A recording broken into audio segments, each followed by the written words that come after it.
नमस्कार मेरे साथियों, मैं आज नारियों के बारे में कुछ विशेष चर्चा करने जा रहा हूं।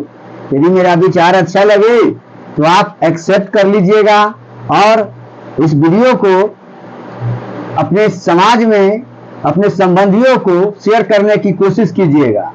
और मेरा चैनल अवतार कोचिंग सेंटर महानार के नाम से चल रहा है, उसमें विशेष तरह के हम विचारों को व्यक्त करते हैं और उनसे जुड़ने की कोशिश कीजिएगा। तो चलिए मैं उस नारी के बारे में आपको अपने विचारों के माध्यम से व्यक्त कर रहा हूं कि उनको आदिकाल से किस तरह गुलाम बनाया गया है और किस तरह शारीरिक शोषण, मानसिक शोषण, आर्थिक शोषण, सामाजिक शोषण, राजनीतिक शोषण किया गया है और आज भी उस अवधारणा का शिकार नारी बनती चली आ रही है। तो चलिए मैं आपको अपने विचारों के माध्यम से नारियों के ऊपर कितनी बड़ी सितम ढाई गई है उसके बारे में बताने जा रहा हूं। वेदों के अनुसार चलिए नारी को कैसे परिताड़ित किया गया है, किस स्थिति में उसको देखा गया है और किस स्थिति में आज भी देखना चाह रहा है। मनुवादियों, सामंतवादियों और ब्राह्मणवादियों, सबसे ज्यादा ब्राह्मणवादियों ने जिससे आप पूजा पाठ करवाते हैं, जब से मानव को सृष्टि में जीने के काबिल हुआ है, चाहे वो जंगली हो, सामाजिक हो और आज के दौर में हो, आधुनिकता के दौर में हो, किसी न किसी रूप में ब्राह्मणों को पूजा गया है, पूजते आया है। और खास करके नारी सबसे ज्यादा ब्राह्मणों को मान सम्मान की नजरिया से देखता है और वो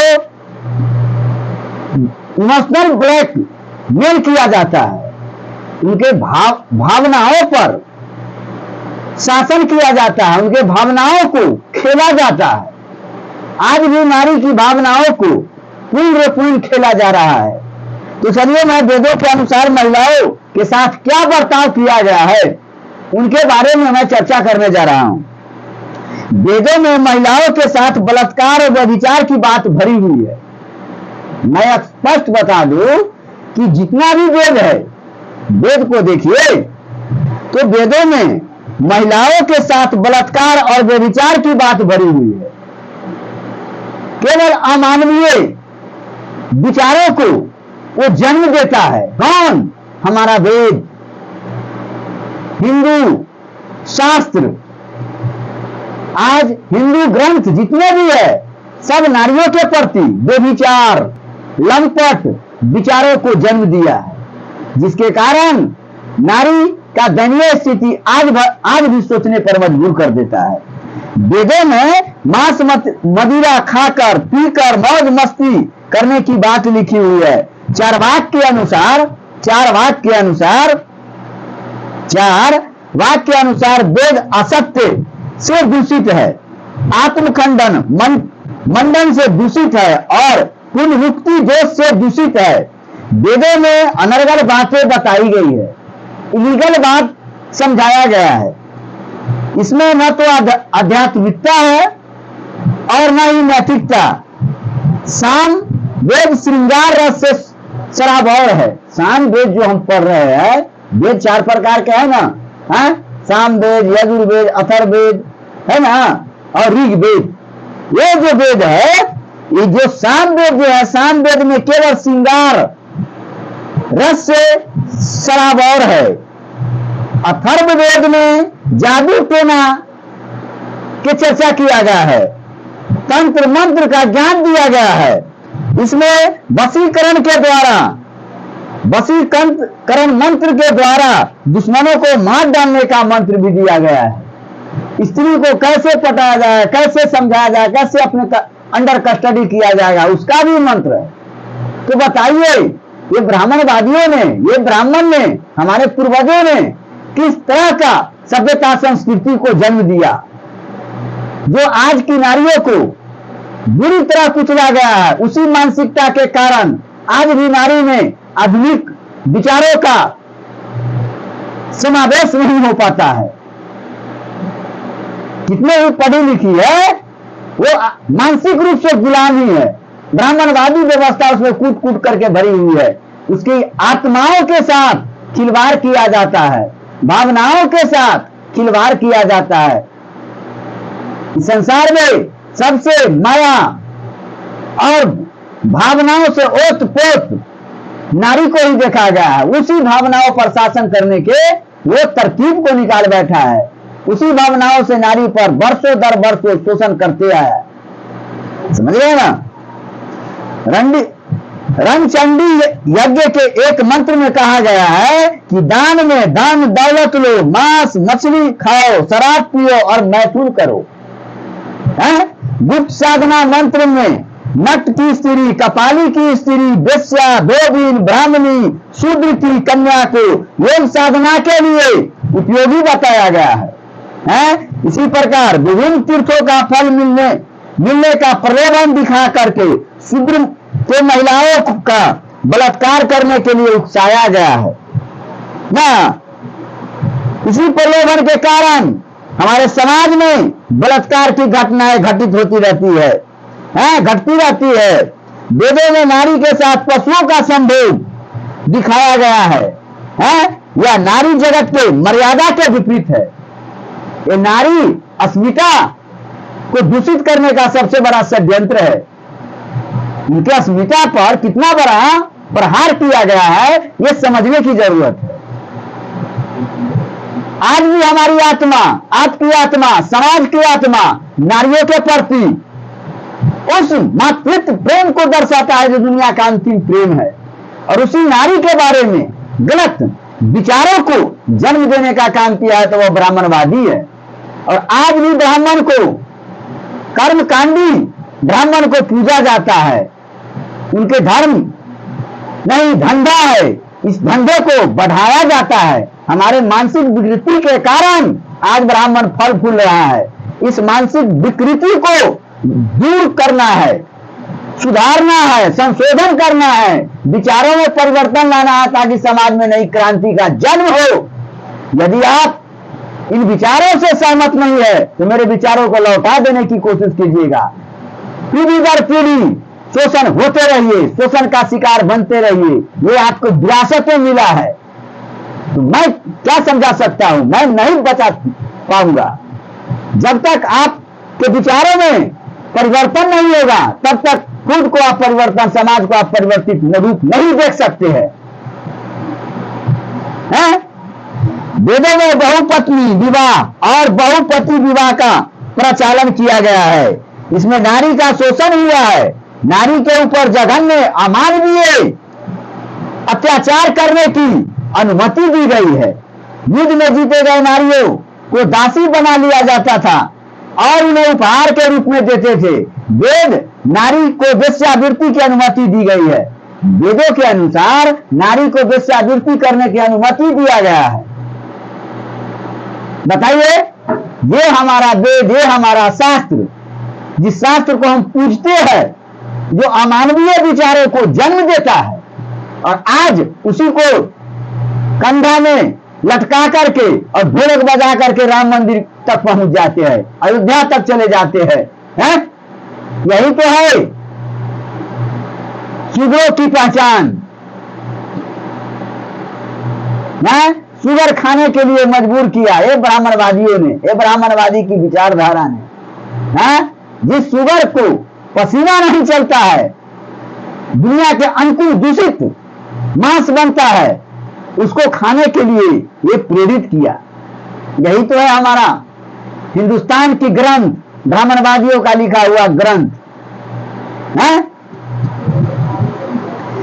ऋग्वेद में नियोग प्रथा का खुला प्रावधान किया गया है। नियोग पर स्त्री गमन का खुला रास्ता दिया गया है। खुला कहा गया है कि स्त्री को पूर्ण रूपेण आनंद लो, आनंद भोग करो, भोग की वस्तु बना करके जीवन के आनंद लो ना।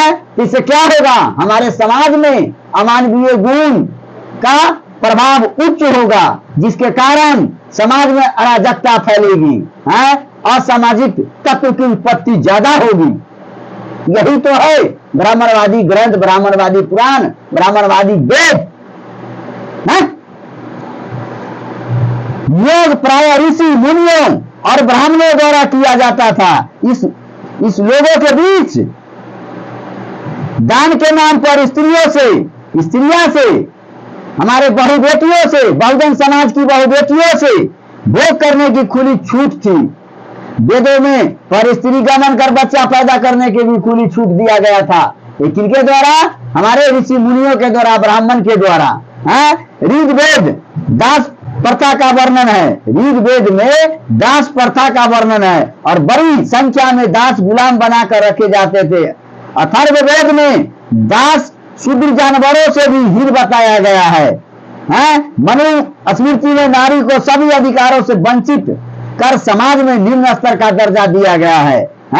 इसमें स्त्रियों को आजीवन गुलाम बनाने का आदेश है। स्त्रियों का तलाक के अधिकार, संपत्ति के अधिकार, यज्ञ में सम्मिलित होने का अधिकार, स्वतंत्र विचार प्रकट करने के अधिकार, विफ्री होने के अधिकार से वंचित किया गया है, से दूर रखा गया है। स्त्रियों को स्पर्श करने से हमारा ब्रह्मचर्य खत्म हो जाएगा, हमारा विचार में कमी आ जाएगी। एक छोटी दलीली है, ये कौन सा विस्तार है? ये ऑर्थोडॉक्सी प्रोडक्शन का संस्कार दिया गया है। ढकोसला, ये क्या दिया गया है? इन विचारों को यदि समाज में रखा जाएगा तो ये हमारे विचारों को, कुंठित आत्मा को जन्म देगी। ये जीव से अलग करने का, जीव से प्रेम नहीं करता है, प्रेम का दर्शन नहीं करता है, अवलोकन नहीं करता है। उसको सभ्यता संस्कृति में विकास करने के लिए हमारे प्रेम का होना, हमारे एक दूसरे के आत्म मंथन करने का, विचार प्रकट करने का, एक दूसरे की आत्मा को, ज्ञान को समझने की जरूरत है। तब तो हमारा सभ्यता संस्कृति आगे की ओर बढ़ेगी। और यही में फाउंडेशन बना दिया गया है और खुली छूट भी दे दिया गया है। यही सब ब्राह्मणवादियों का विचार, जो हमारे आत्माओं को गुलाम बनाने के साजिश है। सब जो जितने भी ग्रंथ लिखा गया है ब्राह्मणवादी द्वारा, वो सब के सब हमारे दिलो दिमाग को गुलाम बना करके पीढ़ी दर पीढ़ी जानवरों की जिंदगी जीने के लिए मजबूर करने वाला वो शास्त्र है। और उसका पीढ़ी हम सब खटते रहे, हम सब जीवन उसी में फना कर दे, और उस फना के जगह पर जो भी वस्तु प्राप्त होगा आपसे, वो भोग विलास करके जीवन को सुंदरमय, सुखमय जीवन व्यतीत करेगा। वो कौन? ब्राह्मणवादियों ने। क्या उसी को आप पूजिएगा? उसी को आप शीर्षस्थ स्थान पर रखेंगे? वो सबके बहु बेटियों के साथ नाजायज संबंध करने का अधिकार रखा है।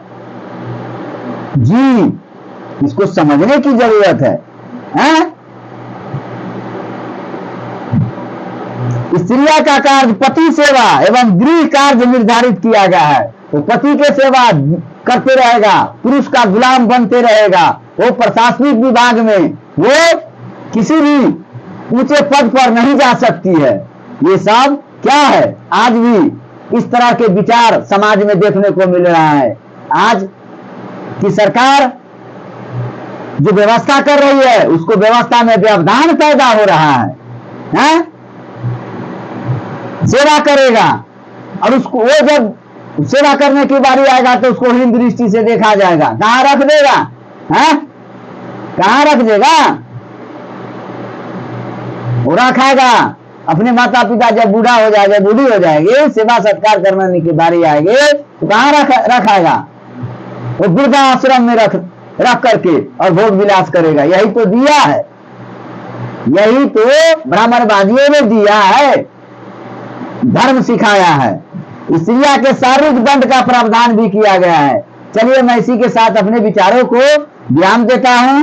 कल भी आपके सामने प्रस्तुत रहेंगे अपने विचारों को लेकर के। यदि मेरे विचारों में किसी तरह का कमी होगा तो कमी निकालने की कोशिश कीजिएगा। मैं हर एक एपिसोड के माध्यम से आपको तरह तरह के विचारों से रूबरू कराते रहूंगा और समाज को जगाने की कोशिश करूंगा। जय हिंद, जय बहुजन समाज, जय भीम, जय पेरियार।